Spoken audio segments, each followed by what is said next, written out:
If I were asked to do one dish for some sort of a Super Bowl, potluck, or just a party in general, right? People don't invite me to parties that often, but if they know I'm cooking, they will. This is what I would make. I would make this Nacho Casserole, I'm gonna call it. And it's a mix of like a turkey, and I've got pork meat, a chili with beans in there that I'm gonna layer into freshly fried tortillas. I'm gonna top it with some crushed chicharrón. I'm gonna make a little bit of a crème sauce on there, a ton of cheese. It's the perfect layered nacho dish, but packed deep into a casserole dish, because there's nothing worse than getting nachos on a flat plate where the chips fall over the side. There's only one layer of toppings on the top, and all the chips underneath are naked and dry. And when you pull one out, the entire thing falls over like a culinary game of Jenga, and it's got no flavor. It's making me angry to talk about it. I actually might leave right now.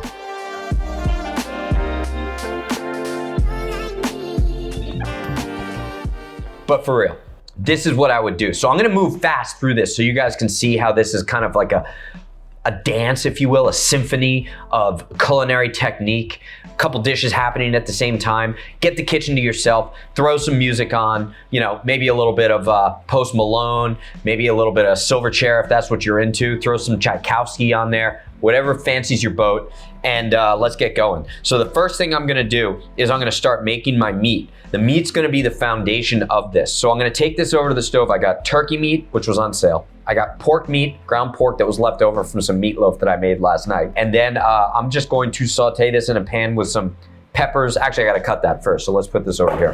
So I'm gonna do peppers, I'm gonna do onions, garlic, saute that, add the meat, hit it with the chili seasonings, let it bloom, little tomato sauce, beans, cook all that for about 5 minutes, let those flavors come together, and then from there, I'm gonna start building the tortilla lasagna, the tortilla casserole, the tortilla schmortilla, whatever, I don't know what I'm talking about. I'm just gonna get cooking. All right, so let's go onion. Just do a nice dice on these, right? So I like cutting onions differently every single time I do these videos because it makes everybody really angry, so. Okay, so there's my onion. Get the pepper in here. Garbage bowl. We should time this, but I'm kind of doing it in my mind right now. So I want to stick to around that 20-minute mark. I think we can get this done in around 20 minutes, including frying our own tortillas fresh. So we got to move. We got stuff to do today. Now, there really isn't too much difference in flavor between colors on bell peppers.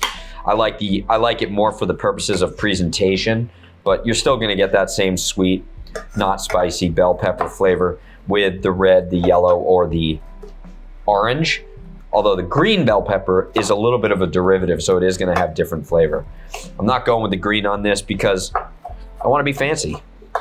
You guys stay over there, I'll be over here. I'm turning the stove on, hitting it with butter, a little bit of extra virgin olive oil, bench scraper onto the plate.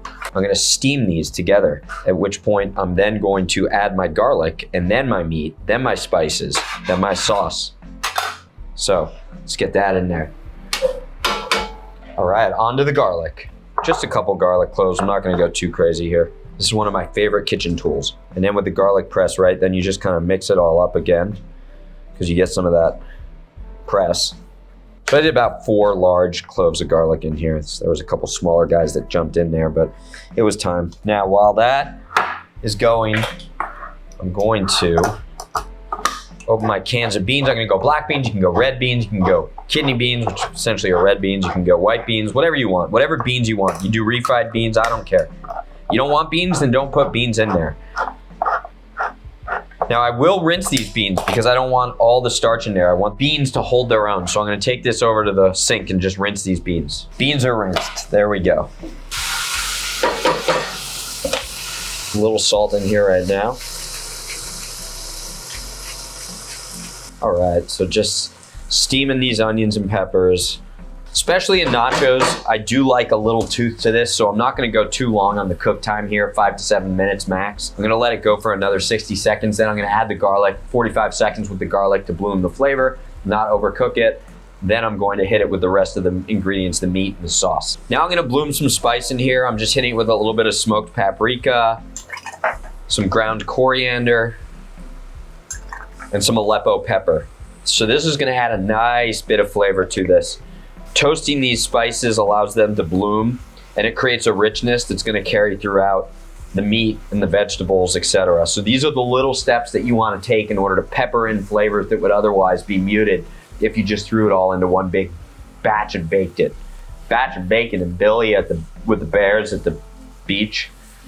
It's a lot of bees. Now we add the meat. So I got my pork meat and I got ground turkey, and I'm just gonna go right in there with that. While all of this is cooking, I'm gonna start making some crispy tortillas. I'm gonna fry them myself. So I'm just gonna do this right here on the pan. I'm gonna add some Golden Age beef tallow, one of my favorite beef tallow brands. These are actually from the same guys that make masa chips. This is the tallow they use. Two things going at once here.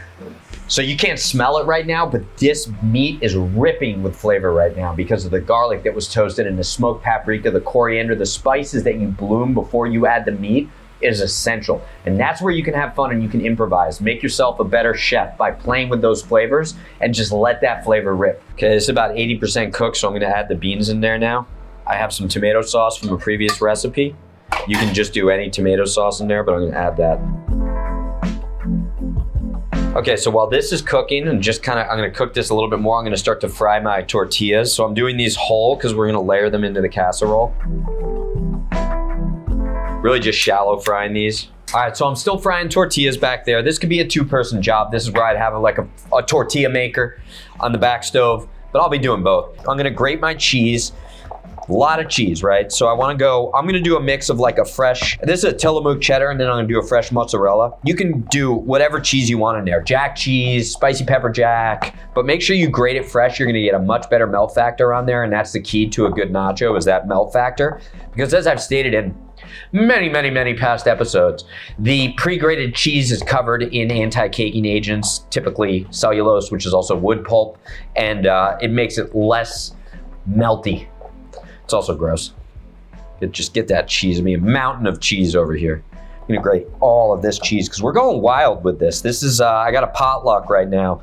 I'm taking this over to Martha's house, a couple houses down the street, and we're gonna drop some nachos because she's watching the Super Bowl now. So she actually works with her psychic, and they can watch the Super Bowl ahead of time so they know who wins. Onto the fresh mozzarella.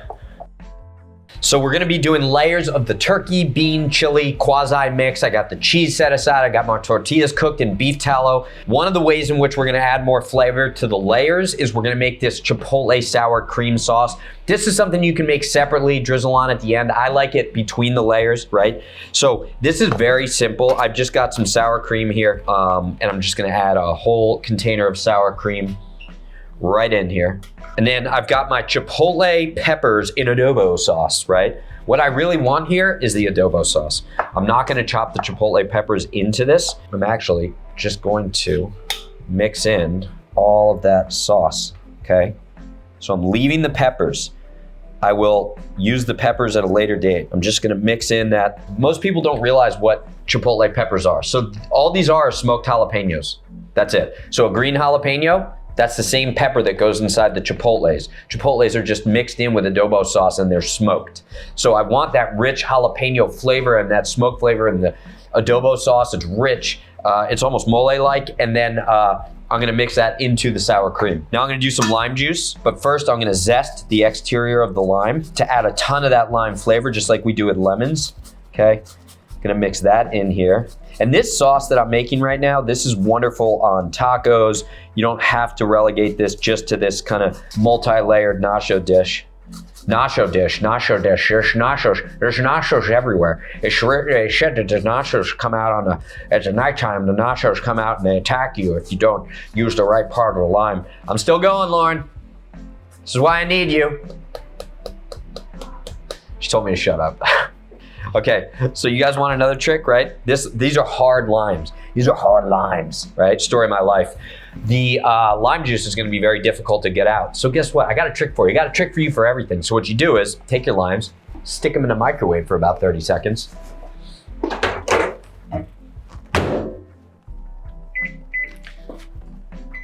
It's gonna loosen the juice. So while that's going, I'm gonna mix all this up. So these limes are hot. They've been microwaved. You can see the steam coming off of them, right? That's how we're gonna get the juice out. See, now it's much easier to to get the juice out of the lime. And another little trick I'll teach you. One thing you can do in order to squeeze the limes, especially when they're hot like this, use your tongs, right? See that? Use your tongs and look at how all that lime juice just rips right out of there. Because these are burning hot, but you also get more juice. Limes are hard. And last but not least, I'm gonna add some cilantro in here. We'll also finish with cilantro.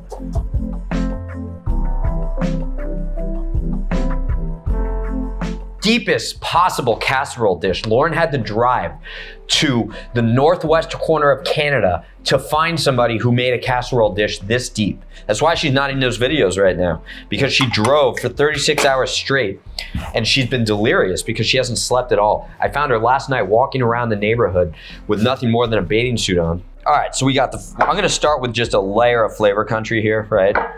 So I'm gonna layer the turkey meat on the bottom. Turkey, pork meat, a little bit of everything. So I just want to set the standard. Set the standard with this. I have my tortilla. I have my tortilla. Now you can break these in there, right? Break them in. Break them in, just like a pair of Nikes. Break them in. Now I'm gonna do cheese. Layer the cheese in here. Just a little bit of cheese, okay? Not a lot, just a little bit. See? About 2 inches worth of cheese. Oh, this is beautiful. This is getting me excited. Excited for nachos. And this is, you can't smell it, but this is so rich and smoky. I'm gonna drizzle this sauce all over the top. Now this is gonna melt into it, so it doesn't matter if it's kind of in chunks, clusters, this is gonna melt into it. Don't worry. A little bit more cheese. Not a ton this time. This time I am gonna go light. Okay, and the final layer, and then the rest. This I'm gonna save to finish, okay? So I'm gonna thin this out a little and we'll use it as a drizzle at the end. But I will put on the rest of the cheese. And since this is all hot, we're not gonna bake it in the oven for a long period of time because it's all already hot. Now you can make this ahead of time, wrap it in aluminum foil, and then stick it in the oven wrapped to reheat it all the way through. When you get to the party, then remove the lid and you can finish it at the end. For now, what I'm gonna do is stick this right in the oven. So I'm gonna do 2 things now. I'm going to finish the top of this after it gets all meltingly beautiful and it comes together like a happy family, and I'm going to put crushed chicharrones on top. Now these are pork crackling strips. It's just pork skin cooked in its own fat. No seed oils in here, so this is a delicious treat. So now I'm just gonna crush this. This is gonna be a topping. This is another way to take your nachos over the top. So these are your basic Greek pepperoncinis. I love the pepperoncinis. I like the juice that the pepperoncinis are soaking in, so I'm gonna steal that, okay? I'm gonna put that in here. I'm gonna take just a couple of these pepperoncinis out. My kids eat these like just a crazy snack, so I'm gonna leave these on the counter for them. This is like a little trap. I'm gonna put them over here on the counter, and the kids are gonna come. But what I'm gonna do is I'm gonna slice these into strips, okay? I'm gonna mix them in with their juice, but then what I'm going to do, I've got these mini sweet peppers. Now these are not spicy. These are essentially bell peppers that have been, manipulated so they grow into these sweet mini peppers. I'm gonna slice these as if they're spicy, right? Like chili peppers. And I'm going to just soak them in that pepperoncini juice.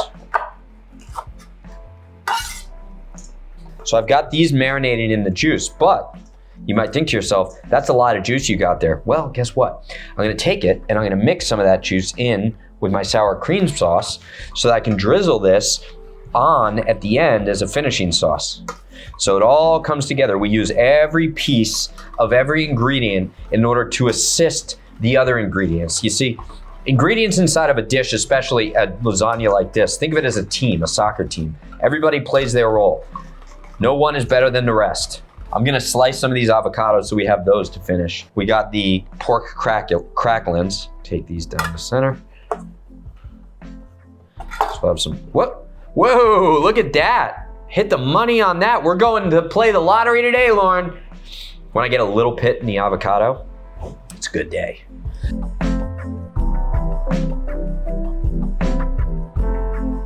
There you go, guys. Look at that. That's got all the signs, all the characteristics of the perfect nacho. Look at how deep it is. This is like a 10-story Trump tower of nachos, not to get political, but that could be any Trump. That could be one of the brothers for all you care. But this thing is rich, layered, beautiful, and there's a few spin ingredients in there, so you're gonna wanna try this at home. Now, to finish, what I'm going to do is I'm gonna hit this on the top with some of these chicharrones, right? Now, you don't have to do this, but I think this is something that gives the nachos a little bit of an extra je ne sais quoi, right? Just some of these pork chicharrones on top to kind of make it a little extra crispy over the top. Add as much as you want. You don't have to do this step. I'm gonna do it, all right? Then we're gonna go with some avocado on here, all right? I'm gonna go with some avocado layered in there. Now I'm gonna add these peppers that have been marinating. All right, look at that, look at that. Now I'm gonna drizzle my chipotle cream sauce. Get that into cracks, let it drip in there, cool it off, and you can put a bowl of this on the side as well. Because I want a little bit of extra umami on here, I will do a touch of Parmesan. Nobody's gonna notice. I know we're mixing Italian with what's more Southwest Mexican food, but we're gonna culturally appropriate. I'll do just another pinch and slice and pinch of cilantro, just for some raw cilantro flavor on the top. Some more Aleppo pepper. This right here is the ultimate skyscraper nacho. Deep, flavorful, layered, delicious. So many different flavors in there. Turkey, ground pork, chicharrones on the top, avocado. We got all the essential nacho ingredients layered in there. None of this grab a chip and you got no flavor on there because everything fell off from that top layer. This is the way to go. This is nacho architecture right here. Let's give it a pull. See what ends up happening. Oh yeah. So if I'm pulling this up, look at that. You got everything in there. The ultimate nacho casserole.